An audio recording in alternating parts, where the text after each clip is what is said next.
विषय जो है वह प्रारब्ध। प्रारब्ध का यह विषय है, प्रारब्ध से शरीर चलता है। विवेक चूड़ामणि पर यह व्याख्यान है, उस पर यह चर्चा है। तो प्रारब्ध से शरीर चलता है ऐसा बताया जा रहा है। तो ऐसा बोलने के पीछे ऐसा विषय क्यों आया, प्रारब्ध से शरीर चलता है? चर्चा तो यहां पर 3 गुणों की चल रही थी, त्रिगुणी माया की चल रही थी, वासना त्रय की चल रही थी, 3 गुणों पर नियंत्रण की चल रही थी कि रजोगुण को और सतोगुण को बढ़ाकर तमोगुण पर नियंत्रण कर लेना चाहिए, रजोगुण और सतोगुण को बढ़ाकर तमोगुण पर नियंत्रण लाना चाहिए, ऐसी बातें भी बताई गई। तो ये कुल वासना त्रय का जो अध्यास है, वासना त्रय का जो अध्यास है, उसके अध्यास को अर्थात उसका जो पोजीशन है वासना त्रय का, उसमें कमी आ जाए। तो वासना त्रय के अध्यास में कमी आ जाए, इस उद्देश्य से ये बातें बताई जा रही थी। तो अब जो है हम इस विषय को देखेंगे कि अब इसी की चर्चा करते हुए, जैसे कल की चर्चा अगर आपने सुनी हो तो कल आदि गुरु शंकराचार्य के जो विचार थे विवेक चूड़ामणि में, वो क्या थे हम उसको फिर से रिपीट करेंगे, क्योंकि उसी को और समझें। प्रारब्ध की चर्चा करते हैं हम, साथ में प्रारब्ध को भी समझेंगे। चलिए पहले चलते हैं इनके सूत्रों पर, इनके श्लोकों पर। तो अध्यास निराश नामक अध्याय में वो कहते हैं कि स्वात्मन्येव सदा स्थित्या मनो नश्यति योगिनः वासनानां क्षयश्चातः स्वाध्यासापनयम् कुरु। चित्तवृत्तियों को रोककर निरंतर आत्म स्वरूप में ही स्थित रहने से योगी का मन नष्ट हो जाता है। चित्तवृत्तियों को रोककर अर्थात थॉट वेव्स, जो वृत्तियां हैं, जो वेव्स हैं, इमोशंस की, फीलिंग्स की जो वेव्स हैं, उनको चित्तवृत्ति कहा जाता है। कई बार चित्तवृत्तियों पर गहन चर्चा हुई है, तो इसीलिए चित्तवृत्तियों से आपको कोई संशय नहीं होना चाहिए।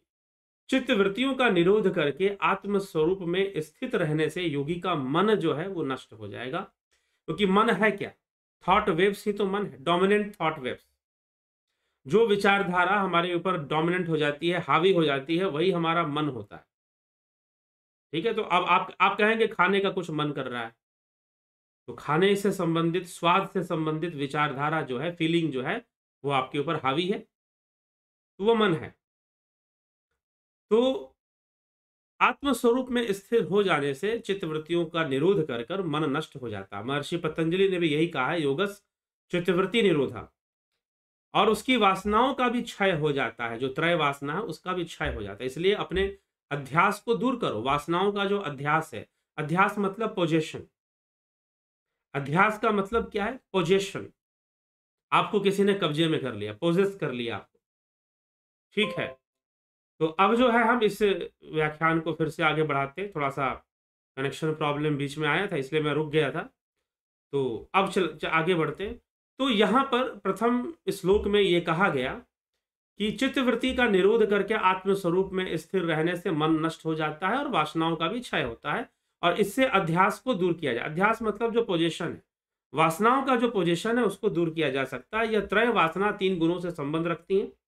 सतोगुण से शास्त्र वासना होती है, और लोक वासना रजोगुण से, और तमोगुण से देह वासना होती है। तो ये चर्चा हमने कर लिया था। आगे वो कहते हैं तमोद्वाभ्याम रजः सत्वात् सत्वम शुद्धेन नश्यति तस्मात् सत्वम अवष्टभ्य स्वाध्याय सापनयम कुरु। रजोगुण और सत्व गुण से तम, सत्व गुण से रज, और शुद्ध सत्व से सत्व गुण का नाश होता है। इसीलिए शुद्ध सत्व का आश्रय लेकर अपने अध्यास का त्याग करो। तो शुद्ध सत्व का आश्रय लेने अर्थात शुद्ध सत्व जो आत्मा है, उसी का आश्रय लेकर अपने अध्यास, पोजीशन से मुक्ति पा जाइए, पोजीशंस को खत्म कीजिए, ऐसा उपदेश यहाँ पर दिया जा रहा है। अब इसी में, अब जब पोजीशंस को खत्म करना है, आपको निरोध करना है, अब इसमें एक बाधा आती है प्रारब्ध की। इसीलिए प्रारब्ध की चर्चा, धम पुष्यति वपुरुति निश्चित्य निश्चलः धैर्यमालभ्य यतनेन स्वाध्यासापनयम् कुरु। प्रारब्ध ही शरीर का पोषण करता है। ऐसा निश्चय कर निश्चल भाव से धैर्य धारण करके यत्न पूर्वक अपने अध्यास को छोड़ो, अर्थात वासनाओं का त्याग करो। और वासनाओं का त्याग कोई जबरदस्ती नहीं होगा। आत्मा में स्थित होने से, निरंतर अभ्यास के द्वारा, निरंतर किए गए प्रयत्न से आत्मा में स्थित होकर ही अध्यास को छोड़ा जा सकता है। चित्तवृत्ति का निरोध करके, चित्तवृत्ति को रोककर आत्म स्वरूप में स्थित होकर मन को नष्ट किया जा सकता है और वासनात्रय का क्षय किया जा सकता है। ऐसा पहले ही वो आदिगुरु शंकराचार्य कह चुके हैं। तो इसी प्रकार से योग, अर्थात इसका मतलब योग करते हुए, तो योग करते हुए योग साधना, योग ध्यान, ध्यान योग के द्वारा ही यह कार्य संभव है कि वृत्तियों को रोकना संभव हो सके और वासना त्रय का क्षय भी किया जा सके। ठीक है, यह तभी संभव है जब योग होगा। तो योग के माध्यम से ऐसा करो। लेकिन फिर आदमी ये सोचता है कि अगर हम यही सब करेंगे या कुछ करेंगे या वासनाओं का त्याग कर देंगे तो शरीर का निर्वाह कैसे होगा? शरीर का निर्वाह कैसे होगा, हमारा शरीर कैसे चलेगा, क्योंकि हम तो कुछ करेंगे ही नहीं। तो वहां पर उसी संकट का एक तरह से समाधान देते हुए भी आदिगुरु शंकराचार्य यह कहते हैं, क्या कहते हैं कि प्रारब्धम पुष्यति विपुरिति निश्चत्य निश्चलः धैर्य मालव्य यत्नेन स्वाध्यासापनयम कुरु। प्रारब्ध ही शरीर का पोषण करता है, अर्थात यह शरीर आया है, इस शरीर में जन्म हुआ है तो हमारे प्रारब्ध हैं। तो प्रारब्ध ही शरीर का पोषण करता है। इस बात की चिंता ना करो कि अगर तुम वासनाओं को खत्म करोगे या फिर आत्म रूप में स्थित रहोगे या ध्यान योग करोगे तो आदिगुरु शंकराचार्य कहते हैं यह शरीर जो है वो प्रारब्ध के आधार पर है। प्रारब्ध के आधार पर है। प्रारब्ध से जो इसे मिलना है वो मिलेगा। प्रारब्ध से शरीर को जो मिलना है वो मिलेगा। तुम तो बस अपना कदम आगे बढ़ाओ और इस अध्यास का निराश करो, इस अध्यास से मुक्ति प्राप्त करो। अध्यास जो पोजीशन है, जो अध्यास है, उस अध्यास को खत्म करो। ठीक है, तो अध्यास को खत्म करने की बात यहां पर आदिगुरु शंकराचार्य समझा रहे हैं। अध्यास को खत्म करने की बात आदिगुरु शंकराचार्य बता रहे हैं। तो अध्यास को खत्म करो, अर्थात जो वासनाओं का अध्यास है, जो वासनाओं का पोजीशन है, उसे खत्म करो। कैसे संभव है?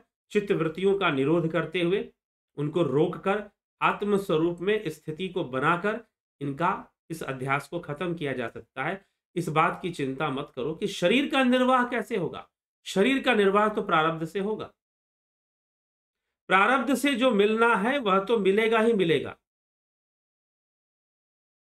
ठीक है, प्रारब्ध से जो मिलना है वह तो मिलेगा ही मिलेगा। इसीलिए तुम इसकी चिंता मत करो कि तुम्हें क्या मिलेगा क्या नहीं मिलेगा। आदमी का संपूर्ण जीवन चिंताओं में बीतता है कि ऐसा कैसे होगा, वैसा कैसे होगा। लेकिन जो प्रारब्ध में निश्चित है वो तो होना है। बाकी जो आपको कर्म करना है वो आप कर्म कीजिए। तो इसीलिए प्रारब्ध पे विश्वास कर कर तुम अपना अध्यास निराश का जो कर्म है, वासनाओं से मुक्ति का जो कार्य है, जो ध्यान योग है, उसमें तुम लग जाओ। बाकी ये शरीर चिंता मत करो, प्रारब्ध से जो इसको मिलना है वो प्राप्त हो जाएगा। अब प्रारब्ध क्या है, क्या प्रारब्ध भाग्य है? थोड़ा सा प्रारब्ध को हम समझ लेते हैं आज। यद्यपि प्रारब्ध के ऊपर पहले भी एक वीडियो बनाई जा चुकी, 3-4 साल पहले कोई वीडियो इसी चैनल पर अपलोड हुई थी प्रारब्ध कर के ऊपर, प्रारब्ध कर्म क्या होता है। तो प्रारब्ध क्या भाग्य है हमारा? लेकिन अगर भाग्य है, जी हाँ, प्रारब्ध एक तरह से भाग्य है, परंतु इस भाग्य का निर्माण कैसे हुआ है? तो हमारे कर्मों से ही हुआ है। प्रारब्ध कौन से कर्म है? एक कर्म जो हम करते हैं उसका फल मिल जाता है और एक कर्म जो हम नहीं भी करते हैं तो भी उसका फल मिलता है, वह प्रारब्ध है। हमें ध्यान नहीं कि हमने कब किया था, लेकिन फिर भी हमें फल की प्राप्ति हो रही है। यह जो फल की प्राप्ति हो रही है यह प्रारब्ध से हो रही है। प्रारब्ध कैसे बनता है? संचित कर्मों से ही बनता है। पिछले जन्म में किए गए बहुत सारे कर्म, जीव के द्वारा किए गए बहुत सारे कर्म जो हैं, बहुत सारे कर्म जो हैं, वो कर्म जिनका फल नहीं मिलता वो संचित अवस्था को प्राप्त हो जाते हैं। लेकिन लंबे समय तक संचित रहने के कारण वह अपना मूल रूप बदल देते हैं। मान लीजिए कि आपने कोई चोरी की है अब आपने बुरा कर्म किया, उसका फल तो मिलेगा, लेकिन उसका फल उस समय नहीं मिला, बहुत लंबा समय बीत गया, यहां तक कि वो जीवन ही बीत गया, अगला जन्म में अब मिलना है उस फल को, तो वो उसके स्वरूप में एक परिवर्तन आ जाएगा। बिल्कुल ऐसे समझिए जैसे कि आपने बैंक में खाता खोल लिया, अकाउंट खोल लिया, बैंक में अकाउंट खोला, उसमें पैसे डाल दिए आपने, 1000, 2000, 10,000, लाख, 2 लाख, जो भी आपने डाल दिया, पैसे आपने डाल दिए। जब आपने उसमें पैसे डाल दिए, तो जब आपने छोड़ दिए, संचित कर कर छोड़ दिए पैसों को, साल बीत गया, 2 साल बीत गया, अब क्या होगा? अब वो पैसों का जो स्वरूप है वो वैसा ही रहेगा क्या? जी नहीं, बदल जाएगा। अगर आपने भारतीय बैंकों में जमा किए हैं तो उसमें आपको 3% का इंटरेस्ट जुड़ जाएगा, ठीक है, इंटरेस्ट उसमें जुड़ता जाएगा, हर कुछ महीने पर इंटरेस्ट जुड़ेगा, और वो पैसा वैसा नहीं रहेगा, उस पैसे में थोड़ा बदलाव। ऐसा नियम है, कुछ देशों के जो बैंक हैं उनमें ऐसा कानून है कि अगर आप उनमें पैसे, खाता खोलेंगे, अकाउंट खोलेंगे और पैसे जमा करेंगे, तो बैंक आपको कोई इंटरेस्ट नहीं देगा, उल्टा आपको सर्विस टैक्स देना पड़ेगा कि भाई आपके पैसे यहां बैंक में जमा है और हम आपके पैसे सुरक्षित रखते हैं, तो आप हमें पैसा दीजिए, क्योंकि हमें आपकी जरूरत नहीं है। यहां पर बैंक इंटरेस्ट देते हैं, लेकिन हर देश में ऐसा नियम नहीं है, ऐसा कानून नहीं है। तो वहां पर भी बदलाव, वहां पर आपको सर्विस टैक्स देना पड़ेगा। अपने पैसों को सुरक्षित रखने के लिए आपने बैंक को जिम्मेदारी दे रखी है, तो बैंक आपसे सेवा कर लेगा, सर्विस चार्ज लेगा। ऐसा भी कुछ देशों में होता है, तो वहां पर पैसे घट जाएंगे।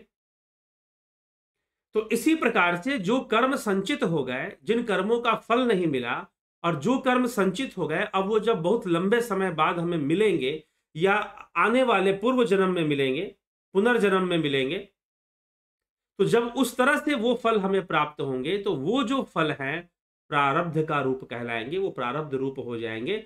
और प्रारब्ध से ही जन्म होता है, प्रारब्ध से ही सुख दुख आता है, प्रारब्ध से ही भरण पोषण होता है, प्रारब्ध से ही जीवन चलता है। तो इसीलिए आदि गुरु शंकराचार्य कहते हैं कि इसकी चिंता मत करो, प्रारब्ध से शरीर चलेगा, तुम चित्त वृत्ति निरोध करो, तुम चित्त वृत्तियों को रोक कर अध्यास से मुक्त होने का प्रयास करो। ये जो वासना त्रय का पोजीशन है, वासना त्रय का अध्यास है, उसने एक तरह से आपकी किडनैपिंग कर ली है, आपकी साइकोलॉजिकल किडनैपिंग करके रखी हुई है। आपके मन में जो भी बातें आती हैं उन वासनाओं के वशीभूत ही आती हैं। तो इसलिए वासना त्रय का अध्यास माना गया है, पोजेशन माना गया है, ठीक है। पोजेशन जो है वो वासना त्रय के कारण है, और ये वासना त्रय का अध्यास है, ऐसा समझना चाहिए, ऐसा विचार करना चाहिए, ठीक है। तो ये सारी चीजें हैं यहां पर। तो प्रारब्ध स्पष्ट हुआ कि प्रारब्ध क्या है। तो प्रारब्ध हमें इस प्रकार से प्राप्त होता है, और प्रारब्ध फिर हमें बहुत सारे ऐसे फल देता है, कई बार हमें बहुत अच्छे फल भी देता है, कई बार हमें बिना मेहनत किए धन भी दे देता है, कई बार हमें बिना कुछ गलत काम किए बदनामी भी दे देता है। प्रारब्ध जो है कई बार हमें बदनामी भी दे देता है कि भाई हमने कुछ किया भी नहीं, मिल रहा है, सुनने को मिल रहा है। तो प्रारब्ध इस तरह से पिछले जन्मों के संचित कर्मों का फल हमारे सामने लेकर आ जाता है और हमारे जीव करता है। तो प्रारब्ध, अगर जन्म हुआ है तो, अगर शरीर धारण किया है तो प्रारब्ध तो होगा ही, और अगर प्रारब्ध है तो प्रारब्ध से उसका भरण पोषण भी होगा। तो यह जो शरीर है यह अपने प्रारब्ध से चलता है, चलता है। आप इसकी बहुत चिंता कर भी लोगे, बहुत हाथ पैर मार भी लोगे, तो प्रारब्ध के अनुसार मिलेगा। जो हाथ पैर मारे हो, मेहनत करोगे, उसका भी फल मिलेगा, ऐसी बात नहीं है, समय आने पर। लेकिन प्रारब्ध से बहुत कुछ हमें प्रारब्ध प्राप्त होगा। प्रारब्ध ही हमारे जीवन में होने वाली कई घटनाओं को निश्चित कर देता है। तो इसीलिए प्रारब्ध से शरीर चलता है। इसीलिए बहुत चिंता मत करो कि क्या होगा क्या नहीं होगा, तुम अपना कर्म करो। इस पोजीशन से, इस अध्यास से, इस विषय वासनाओं के पोजीशन से तुम मुक्त होने का प्रयास करो, और उसके लिए चित्त वृत्ति का निरोध करो, चित्त वृत्तियों को रोककर आत्म स्वरूप में अपनी स्थिति बनाओ, आत्म स्वरूप में अपनी स्थिति बनाओ। चिंता मत करो कि क्या मिलेगा क्या नहीं मिलेगा, क्योंकि इसी चिंता में, यही तो वासनाएं हैं, इसी चिंता में तुम फिर योग नहीं कर पाते, ठीक है। तुम आत्म स्वरूप में स्थित नहीं हो पाते, तुम ऐसी स्थिति को प्राप्त हो जाते हो। तो ये चीजें यहां पर आ जाती है। इसीलिए आदि गुरु शंकराचार्य यहां पे कह रहे हैं कि प्रारब्धम पुष्यति विपुरिति निश्चत्य निश्चलम धैर्यमालभ्यम यत्नेन स्वाध्याय सापनयम कुरु, ठीक है। धैर्य धारण करके यत्न पूर्वक अध्यास को छोड़ो, पोजीशन का त्याग करो, पोजीशन से मुक्त हो जाओ। शरीर चलेगा अपने प्रारब्ध से, ऐसा निश्चय और निश्चल भाव से ऐसा निश्चय कर लो कि शरीर तो प्रारब्ध से चलेगा ही चलेगा। तुम धैर्य पूर्वक अध्यास से, वासनाओं से मुक्ति का प्रयास करो। नाहम जीव परम ब्रह्म तद व्यावृति पूर्वकम वासना वेगतः प्राप्त स्वाध्याय सापनयम कुरु। मैं जीव नहीं हूं, पर ब्रह्म हूं, मैं ही ब्रह्म हूं, मैं जीव नहीं हूं। इस प्रकार अपने में जीव भाव का निषेध करते हुए वासना त्रय के वेग से प्राप्त हुए जीवत्व के अध्यास का त्याग करो। जीवत्व का अध्यास, यहां बहुत गहरी बात कही जा रही है। जीवत्व का अध्यास, मैं जीव नहीं हूं, ऐसी भावना करो। मैं ही ब्रह्म हूं, मैं जीव नहीं हूं, मेरा शुद्ध स्वरूप तो ब्रह्म है। मैं जीव इसलिए हूं क्योंकि मेरे ऊपर वासनाओं का अध्यास है। वासनाओं का अध्यास होने के कारण, वासनाओं का पोजीशन होने के कारण ही यह जीव बोध बना हुआ है। मैं जीव हूं, मैं ब्रह्म, क्योंकि वासनाओं का अध्यास है। तो इसीलिए अपने आप से ऐसी भावना करो कि तुम जीव नहीं हो, तुम तो परब्रह्म ही हो। यह तो वासनाओं का अध्यास है, यह तो वासनाओं के कारण ही, वासनाओं की परतंत्रता के कारण, वासनाओं के बंधन के कारण ही अपने आप को मैं जीव समझ बैठा हूं या जीव प्रतीत कर रहा हूं। लेकिन सत्य यह है कि मैं जीव नहीं हूं, मैं जीव नहीं हूं, मैं तो वासना मुक्त, और मैं जीव नहीं हूं, मैं तो ब्रह्म ही हूं। ऐसा तुम अध्यास करो, ऐसा ही तुम संकल्प करो, ऐसी ही समझ अपने अंदर पैदा करो, और निरंतर प्रयास करते हुए, युग चित्त वृत्तियों का निरोध करते हुए, चित्त वृत्तियों को रोक कर अपने आत्मा में स्थित हो जाओ, आत्मा में ही स्थित हो जाओ, आत्मस्थित हो जाओ। तो यहां पर कुछ ऐसी बातें बताई जा रही हैं, आत्मस्थित होने की बातें बताई जा रही है कि आत्मस्थित हो जाओ। तो ठीक है, तो आत्मस्थित हमें होना चाहिए। फिर थोड़ा सा नेटवर्क प्रॉब्लम यहां आ रहा है, तो चलिए कोई बात नहीं, ठीक हो जाएगा, ठीक हो भी जाता है। लेकिन आज थोड़ा सा व्यवधान, कुछ दिनों में, कभी कभी हफ्ता में, सप्ताह में एक दो दिन कभी कभी ऐसी समस्या आ जाती है। हमें इस अध्यास से मुक्त होने के लिए आदि गुरु शंकराचार्य प्रेरित कर रहे हैं, और क्या रहे हैं, तुम जीव नहीं हो, तुम ब्रह्म हो, ऐसा मानकर। जीव तो तुम अध्यास के कारण हो, तुम्हारा जो जीवत्व है वासनाओं के कारण। ठीक है, ऐसा समझना चाहिए, इस बात को समझकर आगे कदम बढ़ाना चाहिए। तो ये सारे विषय हैं जिस पर चर्चा आज हम कर रहे हैं। तो चल है, आपके कमेंट्स हम देखेंगे, कमेंट्स में आपने क्या लिखा है, क्या कहा है, वो देख लेते हैं। तो उसके अनुसार थोड़ी चर्चा कर देते हैं। जगत नारायण जी बहुत अभिनंदन, हरिमोहन गुप्ता जी बहुत अभिनंदन है। विक्रम सिंह जी, प्रारब्ध एक ही जन्म का होता है कि कई जन्मों से होता है। बलजीत सिंह जी, रमेश पेशवानी जी, ब्रह्मपाल जी, क्या ज़्यादा आध्यात्मिक सवाल मन में आना ज्ञानी की निशानी है या अज्ञानी की? जिज्ञासु की निशानी है, ना ज्ञानी ना अज्ञानी, जिज्ञासु की निशानी है अगर ज़्यादा सवाल आते हैं। रेडीमेड जवाब से व्यक्ति क्या ज्ञानी हो जाता है? कौन सा रेडीमेड जवाब? रेडीमेड जवाब से अच्छा है ध्यान योग हम करें। मैं ध्यान योग नियमित रूप से कर रहा हूँ, अच्छी बात है, जरूर करिए। रमेश पेशवानी जी, जरूर ध्यान योग करते रहिए, जरूर लाभ मिलेगा, सवाल का समाधान हो जाता है, बहुत अच्छी बात है। योग शुरू करने, ध्यान योग में यही है, ध्यान योग अगर हम अच्छे से करते हैं, रमेश पेशवारी जी ने ध्यान योग का कोर्स करके ध्यान योग वो कर रहे हैं, बहुत सारे प्रश्नों का जवाब हमें अंतर में ही मिलेगा अगर ध्यान योग करना शुरू कर दिए। तो 29 तारीख से ध्यान योग का जो कोर्स है वो शुरू हो रहा है, इसका लाभ उठाइए। योग शुरू करने के लिए अगर 60 साल की उम्र हो तो शुरू हो सकता है, बिल्कुल हो सकता है, क्यों नहीं हो सकता। बहुत लोगों ने शुरू किया, बहुत लोगों ने ध्यान योग का कोर्स किया है, जिनकी उम्र 70 साल, 75, 80 साल के लोगों तक ने किया है ध्यान योग का कोर्स। ठीक है, शंकर प्रसाद जी, हेमेंद्र कुमार जी, सर जी आपने एक बार कहा था कि मैं लगातार 20 साल ही राज कर सकता है भारत पर, 250 साल तक। कोई भी कहा था तो वो व्यक्ति के लिए कहा था, ब्रिटिशर्स कोई व्यक्ति नहीं है। ठीक है, ब्रिटिशर्स जो है कोई व्यक्ति नहीं है। ठीक, और 250 साल तक उन्होंने 1857 के बाद किया है, ईस्ट इंडिया कंपनी को खत्म कर कर उन्होंने जो ब्रिटिश रूल आया है वो सन 1857 के बाद आया है, और ब्रिटिशर्स कोई व्यक्ति नहीं है। मैंने जो कहा था वो कोई व्यक्ति के लिए कहा था, एक व्यक्ति के लिए, सिंगल पर्सन के लिए वो बात थी। विंदेश्वरी मिर्जा जी, प्रभु जी चरण छूकर कोटि कोटि प्रणाम, बहुत अभिनंदन है। अर्जुन चौहान जी, जेपी गुज्जर जी, सविता नायक जी, सरोज कृष्णानी जी, गौरव जी, राजू पाल जी, SKM, सुरम पटियाल, कन्हई कुमार, रूपलाल विश्वकर्मा, अनिल कुमार, बिमल सेठी जी, गंभीर शाह, राम प्रकाश, पिंटू वासवा, शर्मानंद पंडित, माधुरी कोल्हे जी, रचना जी, विनोद कुमार सूद, बजरंग शर्मा, शर्मानंद पंडित।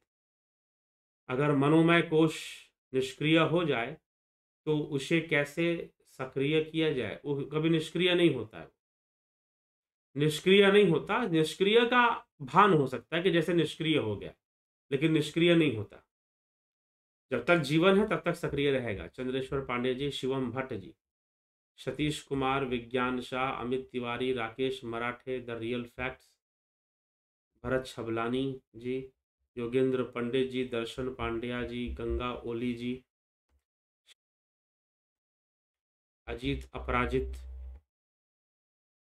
जी, अभिनंदन है। दशरथ पटेल जी, बहुत बहुत अभिनंदन आपका। धनंजय अग्रवाल जी, क्या हम मैड या नशा करके, मद या नशा करके ब्रह्म को नहीं पा सकते?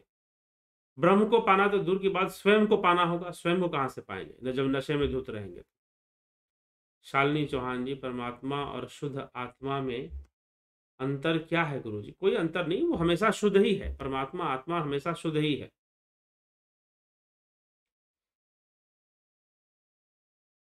दीपक आर्या,